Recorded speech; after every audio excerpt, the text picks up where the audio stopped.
When you encode text into binary, it's often nice to use as little data as possible, so you might naturally wonder, is there some kind of fundamental limit on how efficiently text can be compressed?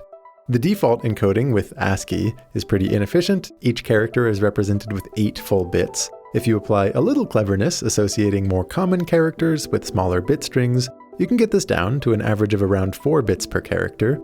And then much smarter methods than that leverage patterns among long sequences of text can get even better still.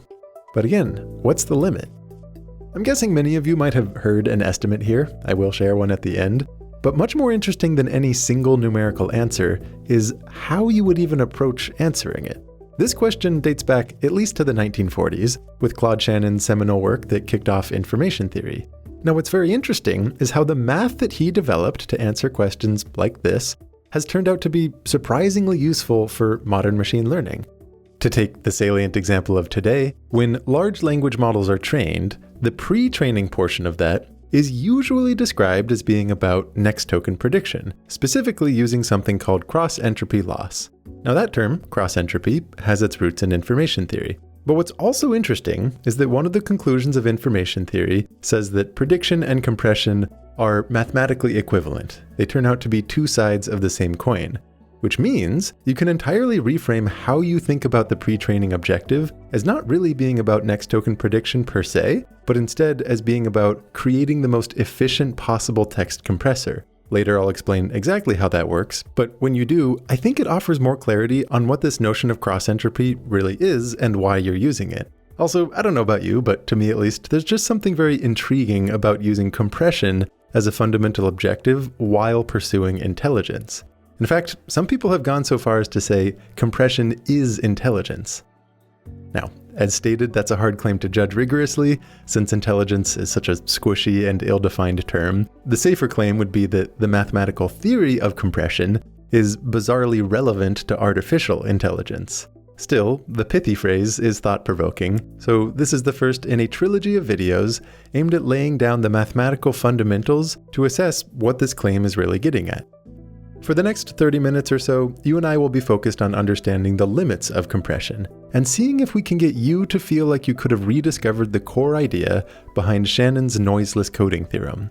Doing so involves rediscovering a few key definitions, namely those of information and entropy. And it might sound a little weird for me to describe definitions as something to be discovered, but great definitions are often the residue of some kind of insight.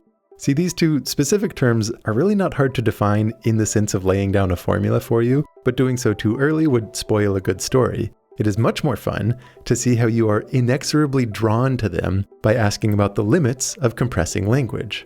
And what I want you to notice by the end here is how we can't really answer this question, or at least Shannon couldn't, without necessarily engaging with some notion of intelligence.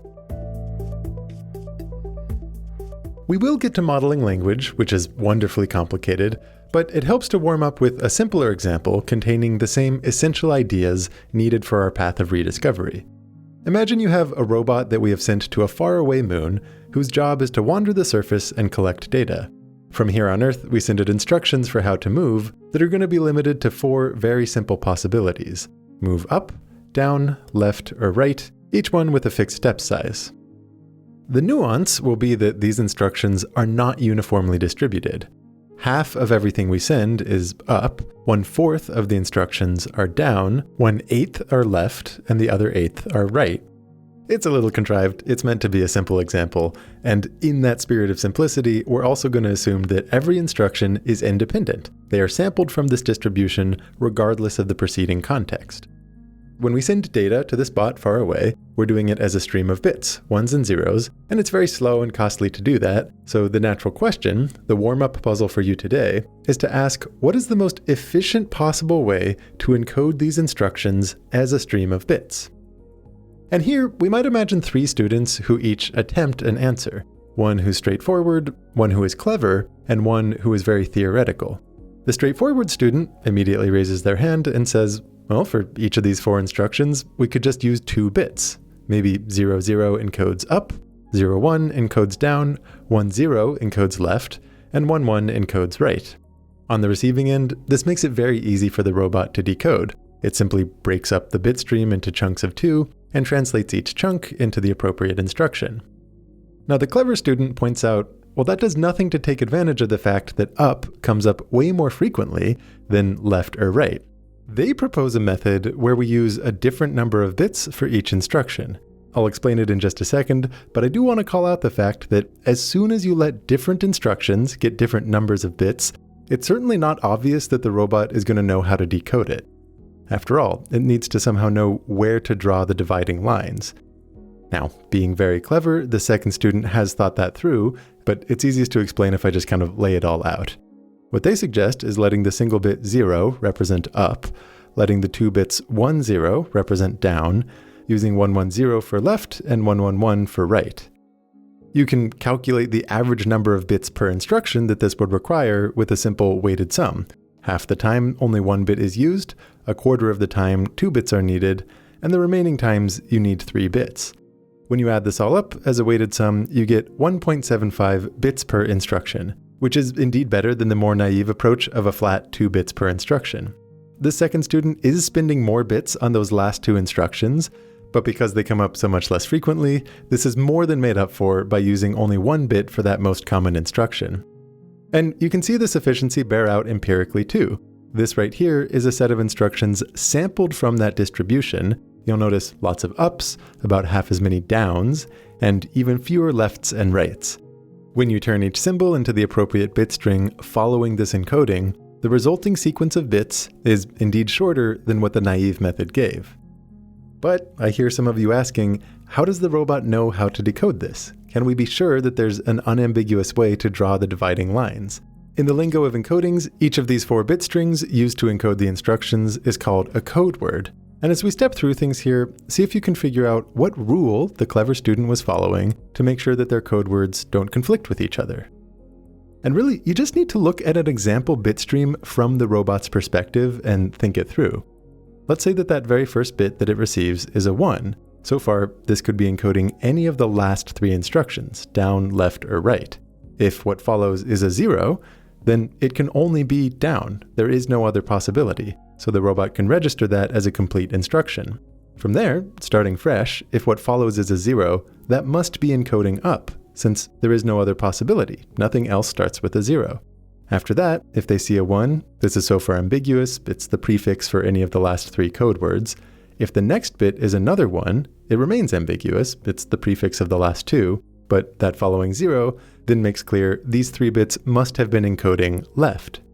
In short, all the robot has to do is read in the next sequence of bits until the moment that it forms a complete code word, at which point it can register it as a complete instruction. If you step back and think about it, the key constraint for this all to work is that no code word can be a prefix of another one. For example, let's say you tried to introduce some 5th instruction that had the code word 100.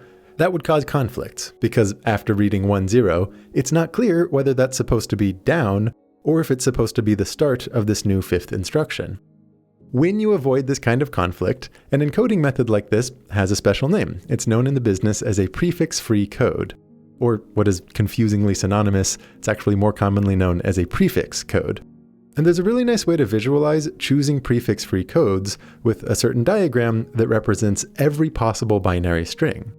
This diagram also has some helpful parallels with how I want to show entropy in just a few minutes. It's probably decently intuitive what's going on if you just pause and stare at it for a bit, but I'll call out the important features. Each layer shows every bit string of a given length, and you'll notice everything that starts with a 0 lives on the left half of this diagram, and everything that starts with a 1 lives on the right half of the diagram. And that same idea continues recursively as you go up. So everything starting with 0, 0 is above this quarter of the diagram, everything starting with 0, 1 is above this quarter of the diagram, and so on. In particular, the key property is that every binary string in this diagram is a prefix for everything that sits above it. So when our clever student chose to allocate a single bit 0 to represent the instruction up, they were effectively consuming half of the space of all possible code words by doing so, since everything starting with a 0 is now prohibited based on this prefix-free property. Similarly, allocating 1 0 to down eats up another 1/4 of this space, and the remaining 2 instructions each eat up 1/8 of the space, You can just see how nothing is left over. And at this point, I'm guessing that there's some bell kind of resonating in your mind, given that these proportions are all exactly the same as the probability for each instruction coming up. And in fact, that tickling sensation of a relationship between data size and probabilities is exactly the founding insight for information theory. When you stare at this pleasing alignment, it might suggest that the clever student solution is not just better, maybe it's somehow perfect. But at the moment, that feels like a bold claim to make. How could you know that there's not some ultra-clever method that does something fancy with really long sequences of instructions that somehow makes it so the average bits per instruction gets even lower than this? This takes us to the third student, head in the clouds, who has not really been thinking about actual codes that they can implement. They have been pondering what properties a perfect, optimally efficient code would have. They have this really clever idea, which is to argue that random noise should be incompressible, and therefore, a perfect compression algorithm should produce a bit stream that's indistinguishable from random noise. What's neat is, even though that sounds kind of simple, this can actually lead you to reinventing the idea of Shannon entropy. Now, when I say random noise, what I mean is that each bit is a 1 or a 0 with 50% probability, and all of the bits act independent from one another. It's not hard to show that our second student's encoding for the robot genuinely follows this rule. If you think about it, there's a 50% chance that the message starts with the instruction up, so that first bit has a 50% chance of being a 0, otherwise it's a 1. And then if it is a 1, there's a 50% chance that the instruction is down, meaning the next bit is 0, otherwise it's a 1. And so on. Each new bit really does act like an independent coin flip, so to the receiver, that compressed bit stream really is indistinguishable from random noise. But why am I saying that random noise is incompressible? Well, for that, let's really focus on things from the receiver's perspective. And here, instead of thinking instruction by instruction, it helps to zoom out and frame our discussion in terms of entire messages and what the encoding for full messages looks like. When that receiver sees a string of n bits representing some compressed message, this is 1 out of 2 to the n possible messages they could have received that would have the same size. And then critically, because we're assuming this looks like random noise, all 2 to the n of those messages must be equally likely. Now, to be clear, we're not just talking about the robot example anymore. Our theoretical head-in-the-cloud student really wants to make an argument for what perfect compression looks like for any data type. Like maybe we're compressing language or compressing images, and they want an argument that works regardless of the details of what specific compression algorithm you're using. A loose intuition in your head is that maybe among all of the messages that compress down to n bits, some of them would contain a larger amount of predictable data, while others would have started as a smaller amount of unpredictable data.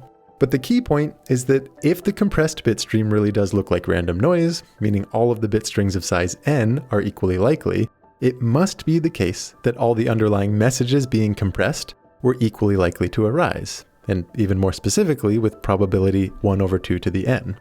So again, why am I claiming that this is incompressible? Well, let's pull up that same diagram representing the space of all possible binary strings. In this case, we can think of all the encodings for our 2 to the n equally likely messages as being the bit strings on one layer of this diagram.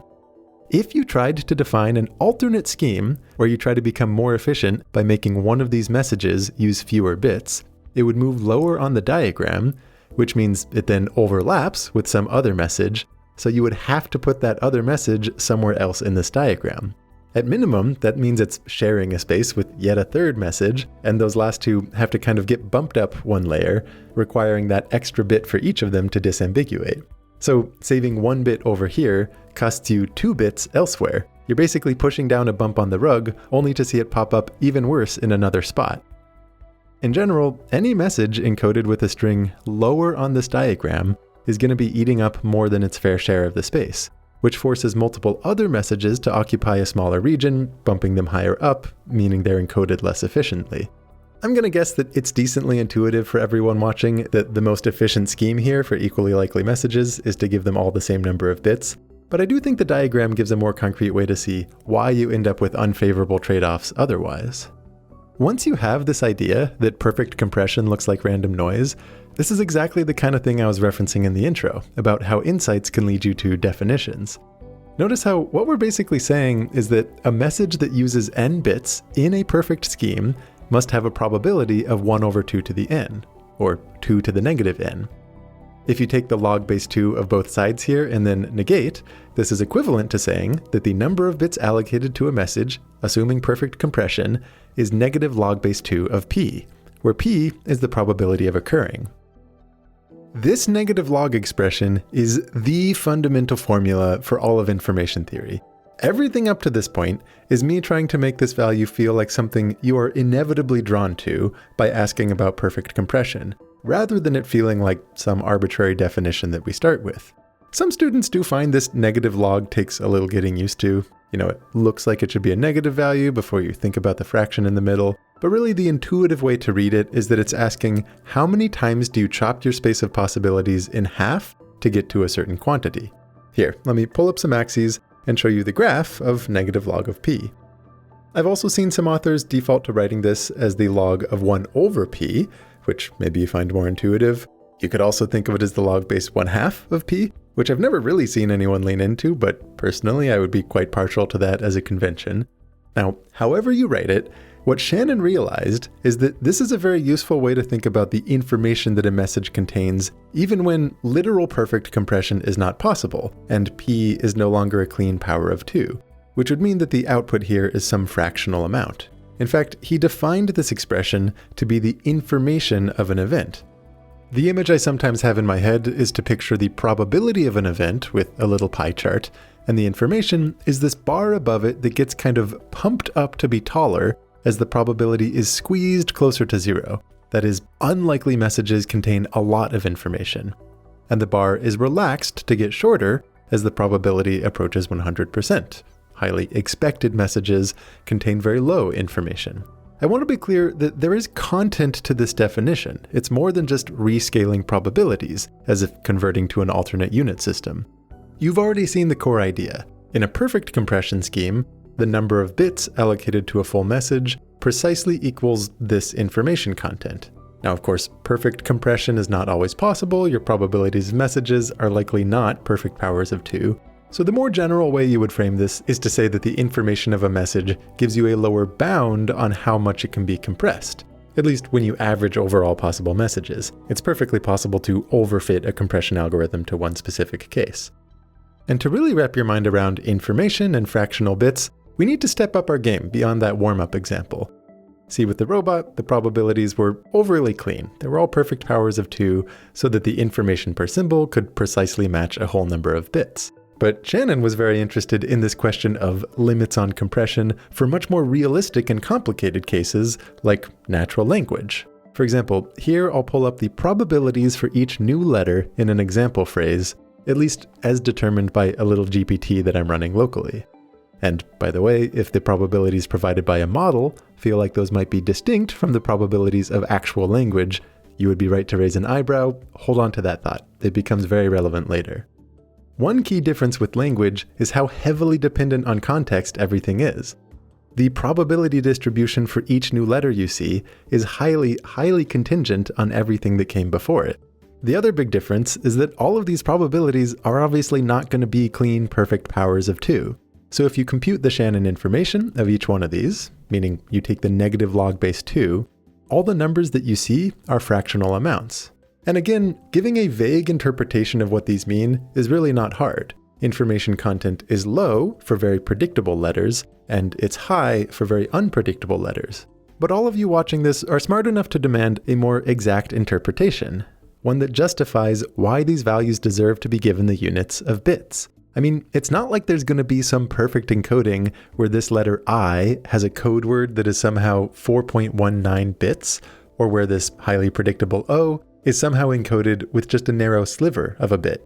The real meaning is related to encoding entire messages and coming up with a bound on their compression. The probability for a full phrase, like the one I'm showing here, looks like multiplying the probabilities for each successive new letter, where again, I'll emphasize that these successive letters' probabilities are conditioned on what came before. This is essentially the chain rule from probability. I want you to notice how nicely this plays with a logarithm.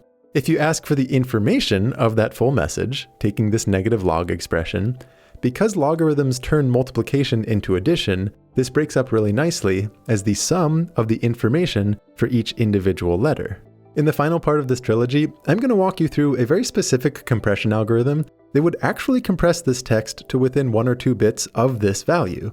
It's no longer as simple as mapping each character to a predefined code word, but you nevertheless get this very direct sense of thinking about adding up the fractional information content of each letter to determine the length of the final encoding that you use. So that's the key idea. Even if, by the time you need to relate this to actual data sizes, things will get rounded off to the nearest whole number, what Shannon realized is just how useful it is to work at this higher layer of abstraction, where all your information is allowed to freely be continuous, and information of successive events really nicely adds together. Still, if you step back and imagine yourself very seriously assessing the fundamental compressibility of language, all of this hinges on the question of how you know the probabilities for each successive letter. Here, for all these animations, I've been illustrating things using a language model, but for one thing, that doesn't necessarily feel the same as the true probabilities underlying language, and for another, it's not even clear what we would mean by the true probabilities of language.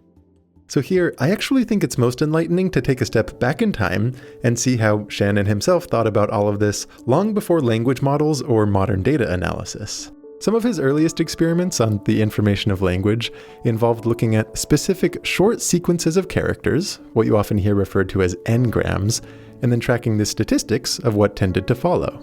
So, for example, if you scan through a few books and you notice every single time the 2 letters TH come up and you record what letters tend to follow, you could build up a table of those letters and let those statistics represent a sample for the probabilities you care about.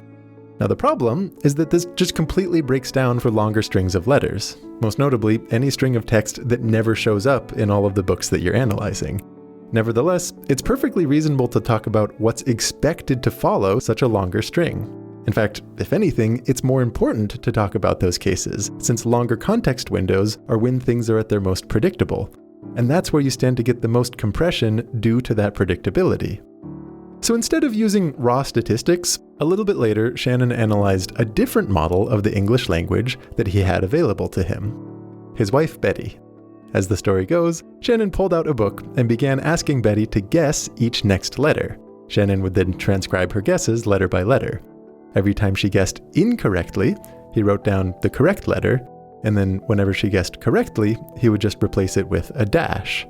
The idea was that this transcribed version he was creating has fewer actual letters than the original, but his point was that it contained the same amount of information, at least in the following sense. If he could somehow obtain an exact replica of his wife and conduct the guessing game again, he would only need to supply her with this reduced text. These letters, by themselves, would provide just the right prompting for his duplicate wife to exactly reproduce the original. Of course, in practice, a person wouldn't necessarily guess the same way twice, and while this qualitatively conveyed the idea of predictability allowing for compression, it wasn't yet a measurement of information. A bit later still, in his 1950 paper, Prediction and Entropy of Printed English, Shannon updated the experimental design to get a more robust read on this slippery question of the average information content in English. This time interviewing more people, instead of just logging whether each guess was right or wrong, Shannon recorded how many guesses were necessary for a human guesser to come up with the correct next letter. And then separately, he had this whole method for associating the number of guesses required with an implicit probability that a person would have been assigning to the true next letter. The details of that are a little bit in the weeds, but the broader point I want to make is how, in analyzing language, he wasn't just doing pure data analysis looking through books.